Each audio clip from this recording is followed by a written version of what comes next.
ఒక చారిత్రాత్మక రోజుగా నిలిచిపోతుంది.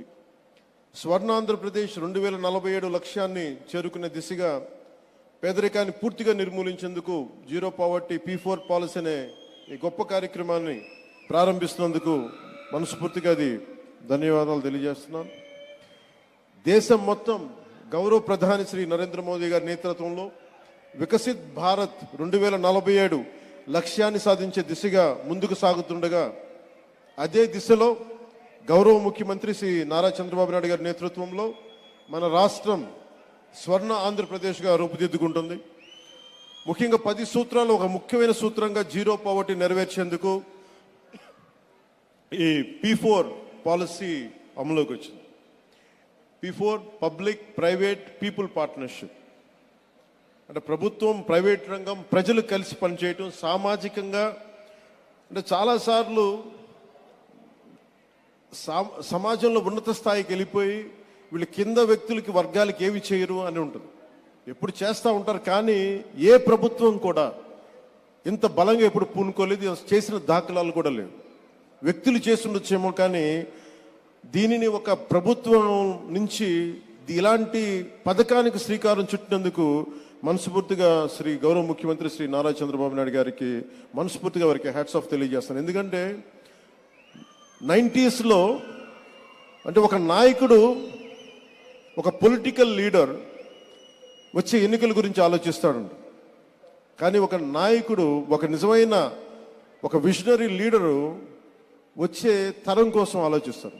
అలాంటి వచ్చే తరం కోసం ఆలోచించగలిగే నాయకులే కాబట్టి ఈ రోజున గౌరవ ముఖ్యమంత్రి శ్రీ నారా చంద్రబాబు నాయుడు గారి వెంట మేమందరం ఎందుకున్నామంటే ఒక తరం కోసం ఆలోచించగలిగే వ్యక్తి.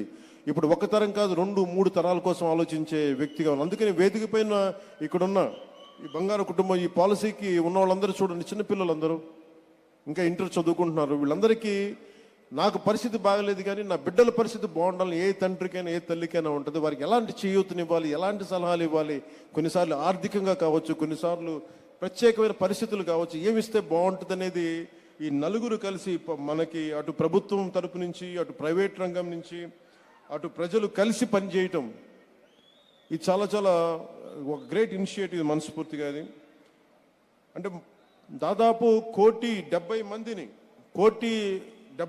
మందిని ఈ కుటుంబాలని విశ్లేషిస్తే దాంట్లో 1,28,00,000 కుటుంబాలని దీని ప్రాథమిక మన జాబితా తయారు చేస్తే దీని నుంచి 30 లక్షల కుటుంబాలని ఎంపిక చేసి గ్రామ సభల ద్వారా దీన్ని నిర్ధారిస్తున్నారు.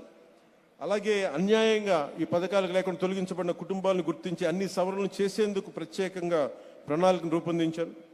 తుది జాబితాలో 28 లక్షల కుటుంబాలను, మొదటి జాబితాలో, తుది జాబితాలో 28 లక్షల కుటుంబాలని ఎంపిక చేస్తాం. దాంట్లో భాగంగానే ఈ రోజున మన ముందున్న వేదిక పైన ఉన్న ఈ బంగారు కుటుంబం రిసైపెన్స్, ఎవరైనా సరే మన నందమూరి ఎన్టీ రామారావు గారి దగ్గర నుంచి కానీ ఎవరైనా సరే కింద స్థాయి నుంచి వచ్చారు. ఇందాక కృష్ణారెడ్డి గారు మాట్లాడుతూ ఎదుగుదలకి దగ్గర దారి ఏముండదు, నలగాల్సిందే. కానీ నలిగేటప్పుడు నాకు నేర్చుకోవాలి. ఇక్కడున్న